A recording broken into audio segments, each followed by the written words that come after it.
My dear postgraduate students, thanks for your overwhelming support and encouragement towards the classes on autopsy. In today's class, we shall be dealing with incisions and thorax. The heading is a little strange. Let us see what it has got.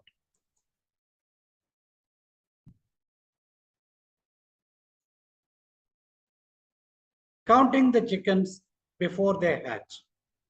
In other words, think of the subheadings. The subheadings will take you to the answer.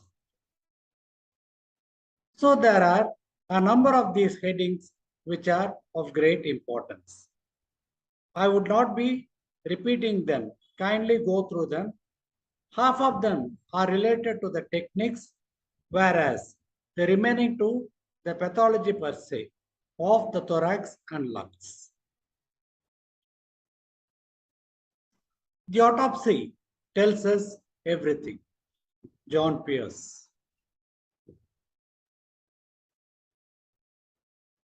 The types of incisions.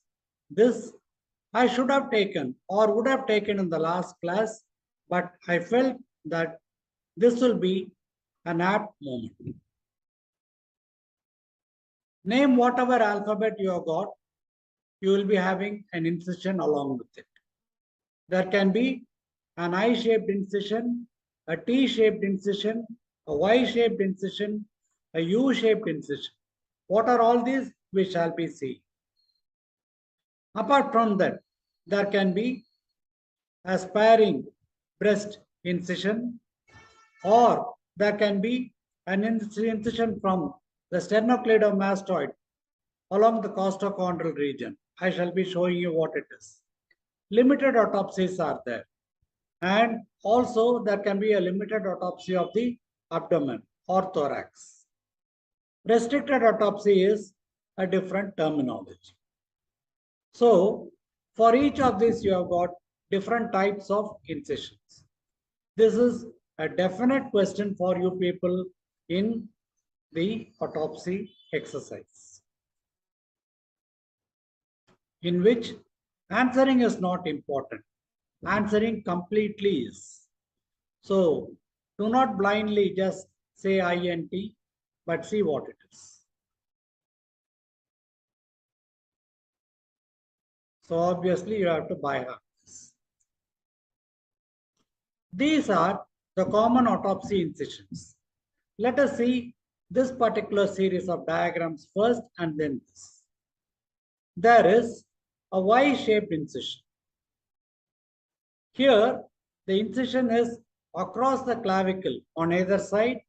They meet at the manubrium sterni, and there is a straight incision to the symphysis pubis. There is another incision called a modified Y incision. Some books call them as U incision also. So it starts from behind the ear lobule and then across in the region of the sternum or manubrium sterni. It starts and then comes straight down, avoiding the umbilicus. This is a modified Y incision.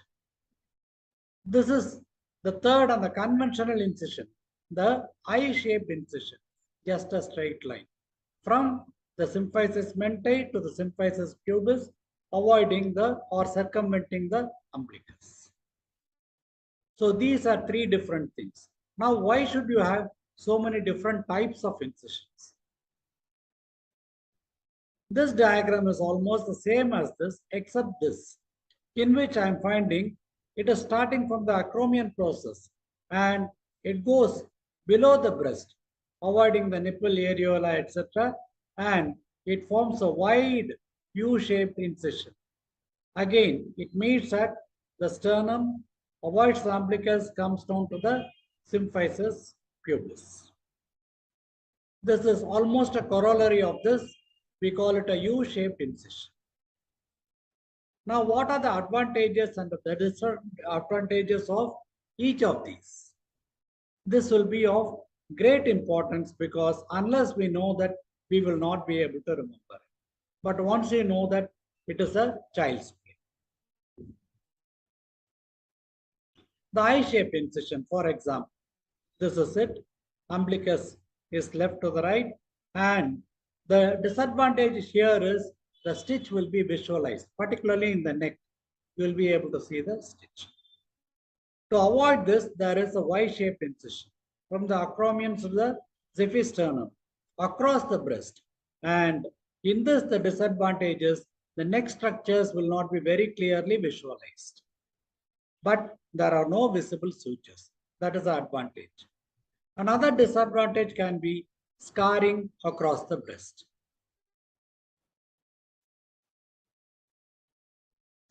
Some of us have got a big heart. I would like you people to go through the differences.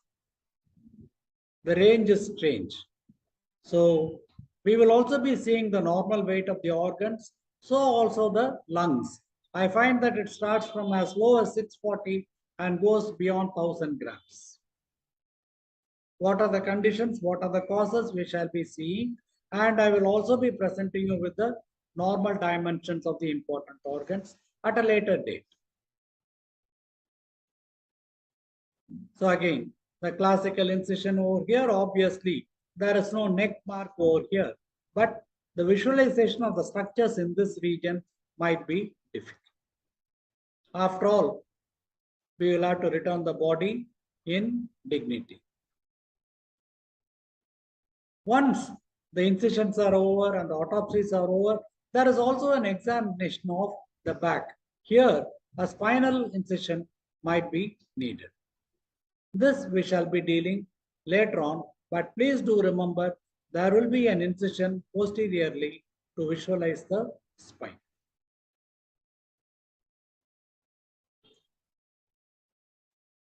This is what I said as returned with dignity. Whatever be the incision, it will have to be sutured back.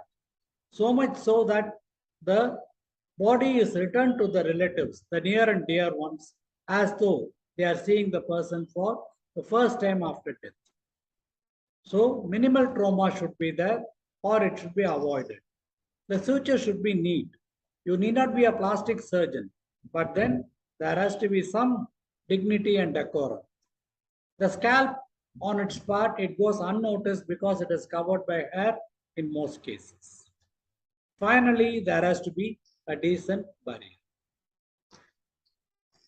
There are certain gadgets which are available for an artificial suturing also. But this is what is being followed in most of the autopsy centers. There are some sequential activities that are going on. After opening up, there is a ligature of the major blood vessels. This is for two reasons. One, to prevent the outpouring of blood, and two, to promote embalming or facilitate embalming. After the blood is evacuated to some extent, you find that the formalin or the buffered formalin is injected into it so that it perfuses into the various parts of the body, preserving it until it is autopsy. Also, you find that there has to be an examination of the neck and the floor of the mouth organs. Care should be taken in cases of strangulation because such a mark should be avoided. It is more for forensic pathology, but we also shall be having it in mind. Sometimes books such as Ludwig or even Langever, they recommend that the brain be removed earlier, so much so there is no pouring in of blood from the cerebral vessels into the neck also. These organs or regions can be avoided as much as possible unless wanted. This is a story of the Egyptian embalming, and you find that they are all driving away the evil spirits. That is why you find that the mummies have been preserved for centuries and centuries. It is not that they are all totally healthy. There have been cases of tuberculosis and other diseases diagnosed in those mummies. These are some of the incisions used for embalming, either in the pubical region or in the femoral region. These are again the various techniques of removing. This particular chart is a summary of the different types of incisions. In this, I have mentioned the I, Y, U, and the modified Y incisions. And what is the region that is extending to? U, for example, it starts behind the ears or the thorax. And in each one, what is the advantage or the disadvantage? In the I shape, we are seeing the suture in the neck, a disadvantage. In the Y shape, it is across the breast, therefore scarring will be there. In a U shape, you find that the breast is being avoided. But even in these cases, the spinal cord will have to be separately studied.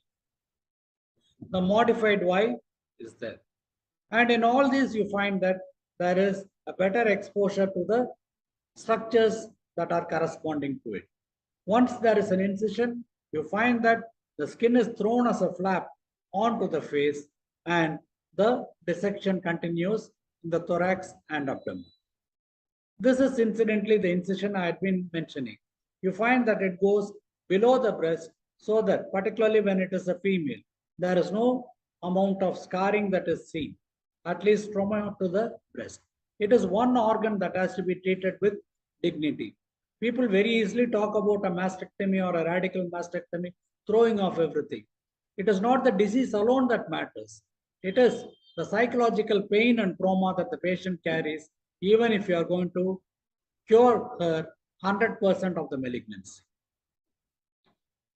There are other incisions such as T for the thorax and T of the abdomen. In T of the thorax, you find that across from the shoulder to the shoulder, there is an incision, and down from there to the symphysis pubis. Whereas in the abdomen, you find it will be avoiding the umbilicus lower down, and then there is an incision on either side. These are used. So you people should be fluently mentioning the different types of incisions, what is a restricted autopsy, etc.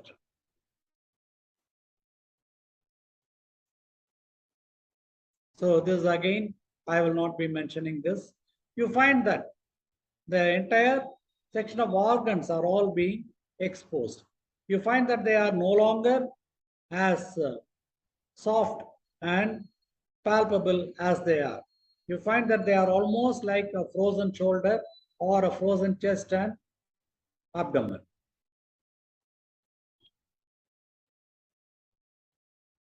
There are certain disadvantages. Now, for example, in a case of burns, you might not be finding the incision of the neck easy. So have these in mind.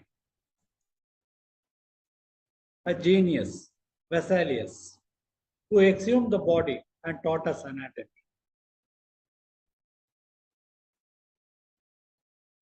I like this word very much. So, Anton Chekhov. Beautiful. When performing an autopsy, even the most invertebrate spiritualist would have to question where the soul is. And what is the meaning of this one? Invertebrate. So, he is a person who believes something to the extreme. But even that person will have to search for the soul within the cadaver. That is what it means. These words are not important, but the dedication of the profession that they have got in them is to be appreciated.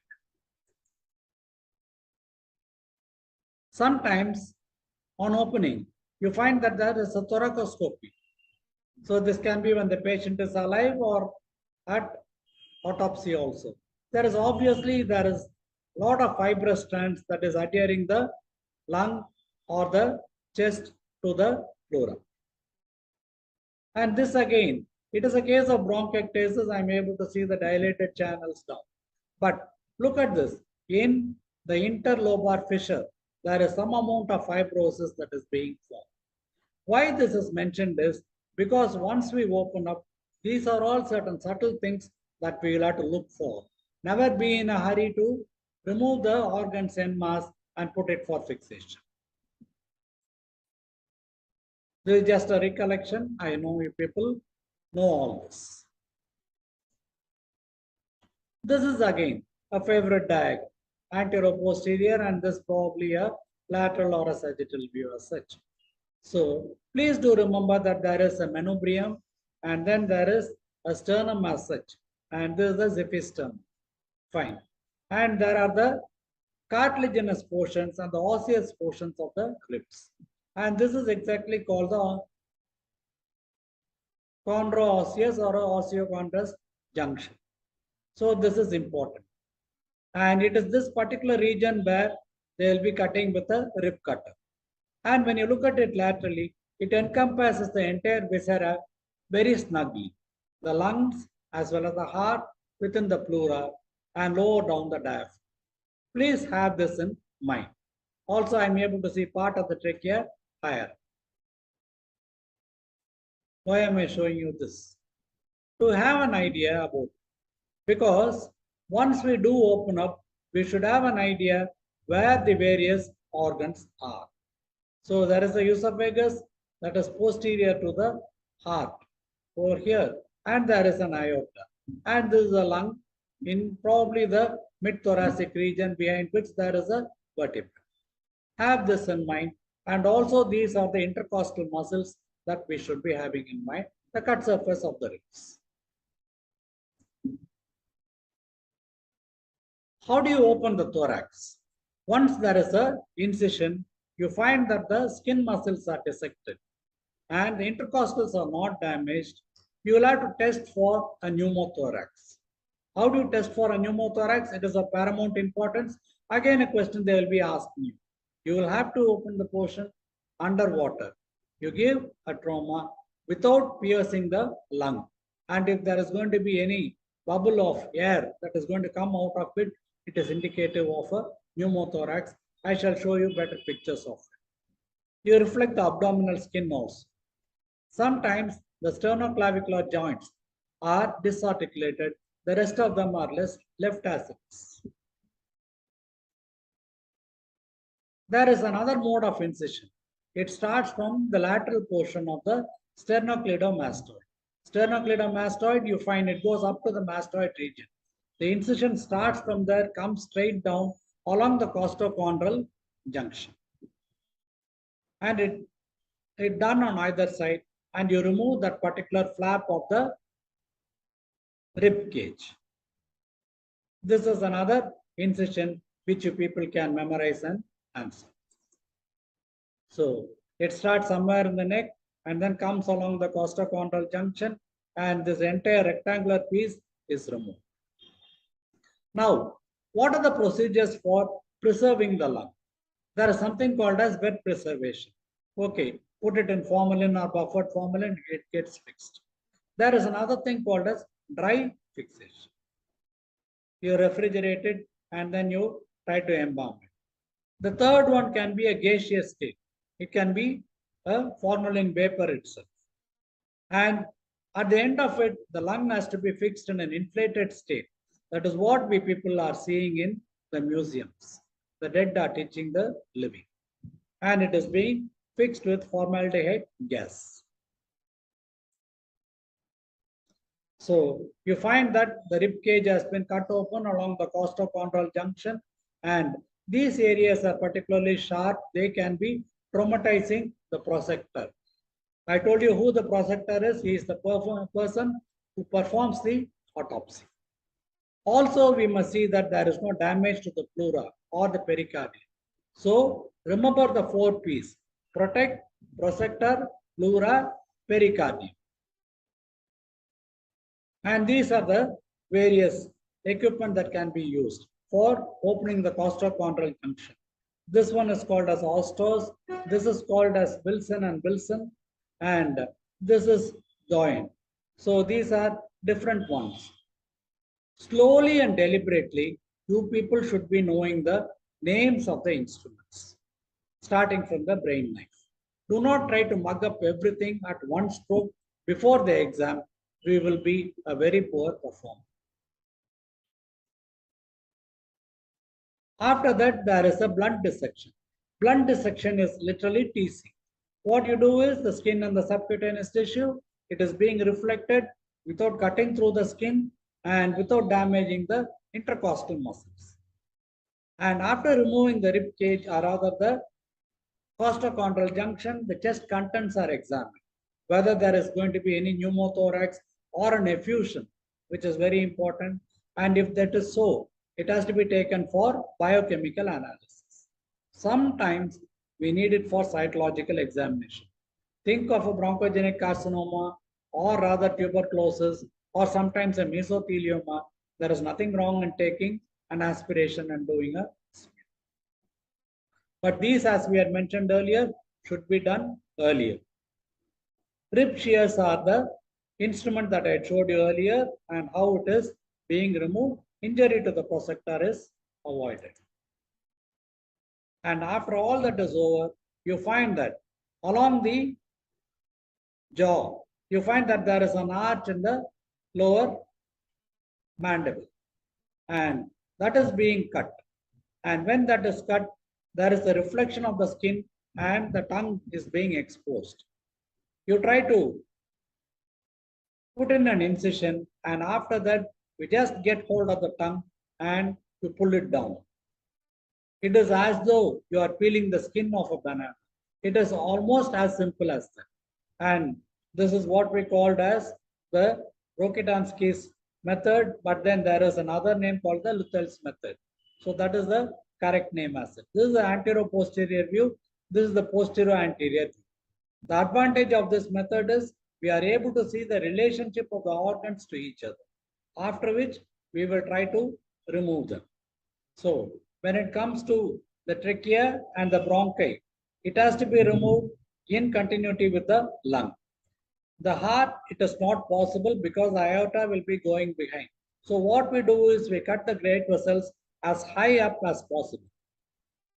So much so, we are able to see any of the abnormalities such as early atherosclerosis or an aortic stenosis, pulmonary incompetence, so on and so forth. And the external viscera is also being examined. The pleura, for example, in this case it is transparent, but sometimes it can be thickened. So also the pericardium. And once it is being done, what we do is posteriorly, this will be the great vessel. I remove the tease out the aorta and the inferior vena cava, and they are reflected onto the abdominal side. These organs go on to the abdominal side, and behind the trachea, I'll be finding the esophagus that is being pulled down to the abdominal side. So I have got the abdominal organs in continuity with the esophagus, the thoracic organs in continuity with the aorta and the inferior vena cava, so that they have got some meaning. After which they are transected at the diaphragm. I got separate thoracic organ, separate abdominal organs. Pelvic organs we'll see later. So this is the advantage of evisceration. The method, it has been described as sapphire. They tell you the truth, the organs, the viscera. Please listen. This is again, whenever the body is open, we'll have to look for certain things. Sometimes there can be a sudden cardiac death. So I find that there is a saddle embolus at this stage. So go to my classes on infarction, thrombosis, and embolism. What is the difference between an antemortem clot and a postmortem clot, etc.? You people will see. It is called an agonal thrombus. It will be causing an immediate death. And here again, I'm able to see a large thrombus occluding a vessel. And this is again a case of a thrombus done in autopsy specimen. There is a section and it is showing recanalization. This is obviously the infarct that we see, a wet infarct or a red infarct that is seen over here. The reasons and all is different. Why I am showing this particular picture is there are different pictures related to the circulatory system, related to the lungs. So please try to have them in mind, because the examiners will be passing on from one question to another, but they will be very intricately linked. We should not be taken aback.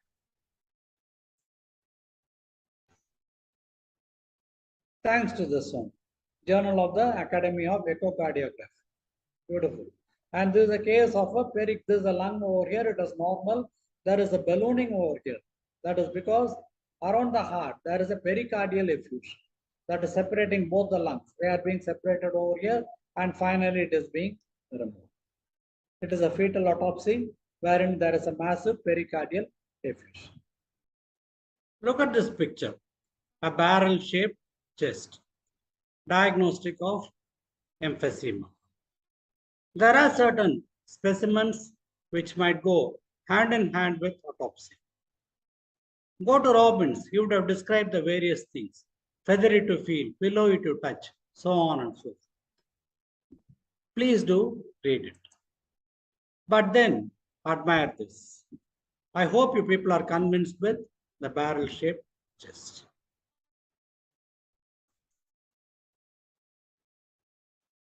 So near and yet so far.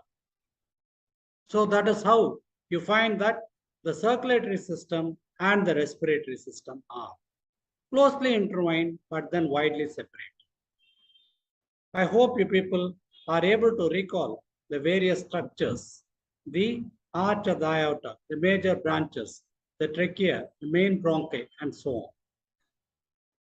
This particular picture is of great importance because we will be teasing it over here so as to separate the trachea from the esophagus.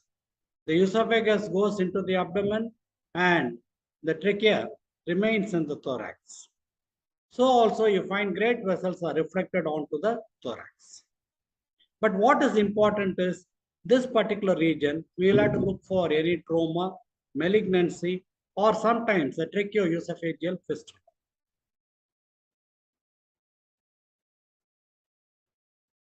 So I hope this explains everything. There is the trachea and then the bifurcation over here. There is an arch of the aorta. There is a esophagus over here going into the abdomen, stomach. So obviously this reflection is important for us. This is how it will actually be cut, because beyond this, it will not be possible for us to take the aorta in continuity. So that itself will be an ordeal, and then we'll have to sacrifice the cadaver for it. The list of instruments just for conditioning you people. We shall revisit them later. In this particular class, I shall be restricting, or rather series of classes, I will be restricting myself to the lung. So this is a beautiful picture from Ludwig, and this is a lung. What happens is he has cut them as slices of bread, and they are all intact at the region of the hymen. So the lung can be reflected or turned as pages of a book. This is of great importance. The continuity will have to be maintained. There are certain other difficult exercises not given to us nowadays. Tracheobronchial tree, display it. So that is of great difficulty. That is not there for the students today. And this again, what I had mentioned, I am able to see a tracheoesophageal fistula. Thanks to Ludwig's text, you find the pictures over there. Lung perfusion. Even I was of the opinion that it is done only to inflate and then to preserve. But it is also done in another condition, namely for transplantation. In fact, that is more important nowadays. I would like you people to kindly remember. So there is a very sterile system in which there is an inflation that is going into the lungs, and this is the apparatus. Sometimes we have a series of apparatus for it, wherein the perfusion and the inflation are done. So it can be for transplantation. It can also be for autopsy for us, rather after autopsy. Deflation and inflation are not restricted to ego. It is life and death. And here again, it is a similar one. This is a lung that has been removed from the cadaver. And after that, at autopsy, you find that there is a reperfusion that has been done. Look at the massive change. And this is looking almost like normal. I won't agree that the patient does not. This is the reflection that I had been talking about earlier. So these are the ribs that I'm seeing, and there's a skin that is being reflected, and it has to be teased. Sometimes we'll have to look for any of the effusion, if at all we do suspect. See how beautifully it is being done, and all the intercostal muscles are being retained intact. So this is the multiple step perfusion that has been recommended by Ludwig. This particular picture is of paramount importance. Look at the length of the knife. So it is almost longer than a brain knife. And the moral of the story is whenever we cut an organ, it has to be a single, deliberate movement in one direction. It should not be a seesaw movement. And this has been done so as to displace from the pleura right to the hilum. I'll be able to see everything. Similarly, it can be cut as pages of a book. That is one thing. Please also note that there is a wooden plank over here. So there is a cork group. There is a board over here. This will give the kind of a friction and a thing. So it does not slip under that.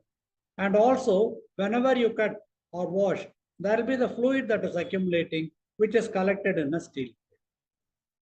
So obviously, there is no, just like merchant of Venice, not a drop of it is spilling over outside.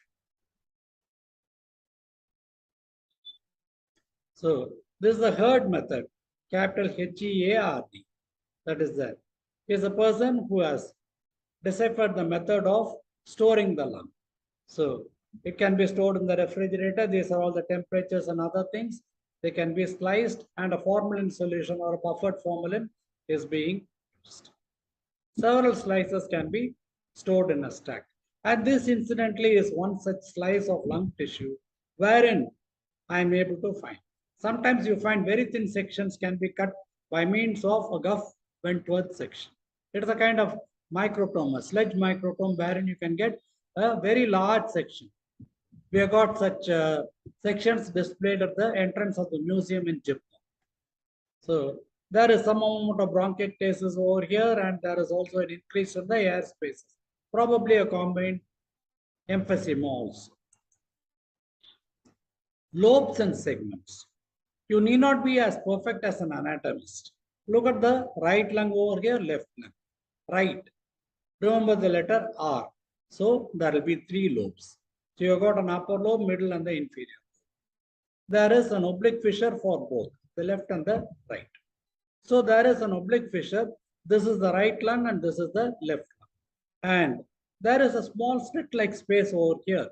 That is called the horizontal fissure that is dividing the lung into 3 lobes over here on the right side. So right is 3. R is, you have, in 2 you do not have the letter R. And this may be complete or it may be incomplete, this particular fissure. Other things I am not going to describe it as pinkish, okay, well, appears very healthy. And this is a single oblique fissure that is seen on the left lobe. Sometimes there can be an additional projection called the caudate lobe that is seen over here. And as I had been mentioning earlier, you can have a pneumothorax. Sometimes in this case, there is an accumulation of blood, which we call a hemothorax. When there is going to be an accumulation of pus, it can be a pyothorax, or sometimes it is empyema when it is localized. Okay, liver is over here, the diaphragm, and there is a stasis of blood in this region. So the lung is not normal as such. I am finding that there is some kind of ballooning and it appears inflated, though not very large as a balloon. So it can be a partial or a surgical emphysema that is here. And this again, it is an emphysema that is spreading to the periphery. It can be a panacinar emphysema. Centriacinar emphysema, you will be finding multiple localized areas of expansion along with anthracotic pigmentation. Periphery will appear normal. So these are classical sections which can be cut by means of the Guff Wentworth sections. This is what I said. This is the water seal drainage. So whenever there is a lung over here and then there is an effusion, it can be collected by means of this. So there is a pressure over here, owing to which you find that there is a negative pressure, the fluid accumulates over here and the airway is closed. So pleural effusion, it can be managed in this way also. R.A.T.S is CCF Pancreas. Pancreas is the person who has drawn this picture. Beautiful. Pneumothorax is one. We had already explained this one. In this, there is an accumulation of air and then there is almost a collapse of the lung also. So definitely an undersea drainage or underwater drainage has to be done in this case. Now coming to this pneumothorax, before I complete, remember, it can be a closed pneumothorax. So you find that from the lung, the air is entering into the pleural cavity, it is getting accumulated. Or it can be an open pneumothorax from the exterior, if there is going to be a stab injury, etc., or sometimes a fracture of a rib, you find that air can be entering inside. Third one is a tension pneumothorax. You find it keeps accumulating in one region, collapsing the lung. All of these can be medical or surgical emergencies. Please do remember the different terms of pneumothorax, at least for the sake of completion. And courtesy NetMeds for these pictures. So this again is a beautiful case of empyema. I would appreciate Professor Langever because this was what he was demonstrating to us. And when he had done an autopsy on a HIV cadaver, he saw the pus and he was thrilled with it. Definitely it is a case of HIV, he said, and it was so. We did perform an autopsy, but the cause of death was inconclusive, pending further microscopic and toxicology tests, which might take anywhere between 6 to 8 weeks. The usual story that the pathologists give. And always we used to say, when in doubt with any of the diagnosis, keep it for fixation. To be continued. Thank you.